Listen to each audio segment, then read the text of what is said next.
Unit 2. So unit 2ல iterative methods பார்க்க போகிறோம் சரிங்களா. ஸோ யூனிட் 2ல ஐட்ரேட்டிவ் மெத்தட் என்னென்னலாம் இருக்குது அப்படின்னா bisection method, regula falsi method, Newton Raphson method அப்படின்னு 3 மெத்தட். இந்த 3 மெத்தடை பற்றி தான் நம்ம இந்த யூனிட் 2ல பார்க்க போகிறோம். ஓகே, ஸோ இதில் கொஸ்டின் என்ன கேட்டிருக்கோம் அப்படின்னா construct the formula for bisection method, regular falsi method and Newton-Raphson method. ஓகேவா? ஸோ ரெகுலர் ஃபால்சி மெத்தட்னாலும் ஃபால்ஸ் பொசிஷன் மெத்தட்னாலும் ஒன்று தான். ஓகேவா? நேம் தான் ரெண்டு நேம். ஓகே, ஸோ இப்போ கொஸ்டினில் பைசெக்ஷன் மெத்தடோட ஃபார்முலா கேட்டிருக்காங்க.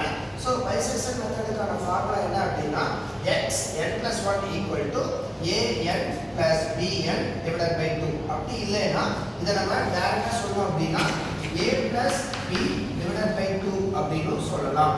ஓகேங்களா?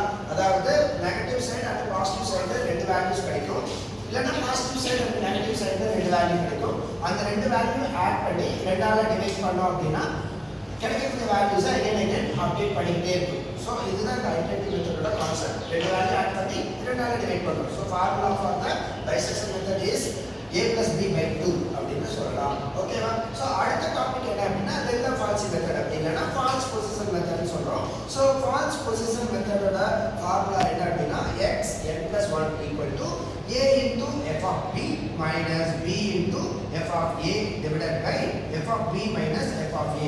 ஓகே, பைசெக்ஷன் மெத்தட்ல நம்ம வந்து அந்த ரெண்டு வேல்யூஸ் ஆட் பண்ணி ரெண்டால டிவைட் பண்ணுவோம், கிடைக்கிற ஆன்சரை அப்டேட் பண்ணிட்டே வருவோம், அவ்வளவுதான். அப்போ f of x அப்ளை பண்ணோம் அப்படின்னா அந்த வேல்யூவை இங்க செக் பண்ண போறது இல்லை.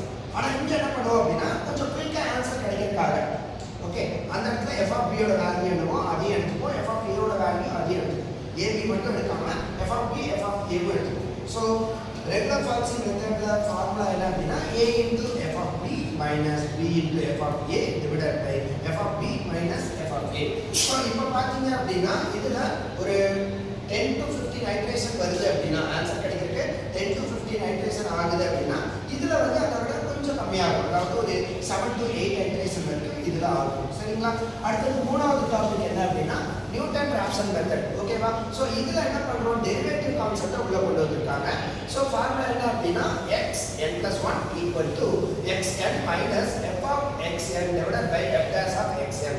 ஸோ அப்ராக்சிமேட்டா ஒரு வேல்யூ எடுக்கிறோம், அதை f of x அப்ளை பண்றோம், தென் அந்த f of x டெரிவேட் பண்ணி அந்த வேல்யூவை அப்ளை பண்ணும். ஸோ இந்த மாதிரி ரிப்பீட் ஆகக்கூடிய கான்செப்ட் தான் நியூட்டன் ராப்சன் மெத்தட். ஓகேவா? ஸோ இப்போ question number 2. okay, so second iteration அதாவது x2 for the f of x. so f of x என்ன அப்படினா x3 minus x minus 1 equal to 0 using bisection method. ஓகேவா? so இதுல இந்த question bisection methodல solve பண்ண போறோம். ஓகேவா? புரியுதா? ஓகே, so இப்போ பாத்தீங்கன்னா சொல்யூஷன் f of x எடுத்துப்போம். f of x என்ன அப்படினா x3 minus x minus 1 அப்படின்னு எடுத்துப்போம் சரிங்களா. ஸோ இப்போ நெக்ஸ்ட் ஸ்டெப் என்ன பண்ணுறோம் அப்படின்னா f of xல 0 அப்ளை பண்ணுறோம். ஸோ f of 0 அப்ளை பண்ணோம் அப்படின்னா 0³ minus 0 minus 1. ஓகேவா? அப்போ ஆன்சர் என்ன கிடைக்கும் அப்படின்னா -1 கிடைக்கும். ஸோ -1 ஓட வேல்யூ வந்து நெகட்டிவ், அதாவது லெஸ் தென் 0. ஓகேங்களா? ஸோ அடுத்தது என்ன பண்ணுறோம் அப்படின்னா f of 1 அப்ளை பண்ணுறோம். f of 1 equal to 1³ minus 1 minus 1 equal to -1. That is also less than 0. ஓகேவா? Then f of 2 அப்ளை பண்றோம். f of 2 that is equal to 2³ minus 2 minus 1 equal to 5. அதாவது 2³ ஓட value 8 minus 2 ஓட value 2 எடுக்கிறோம். then 2 minus 1 அதனால 8 minus 2 is 6, 6 minus 1 is 5. that is 5 greater than 0.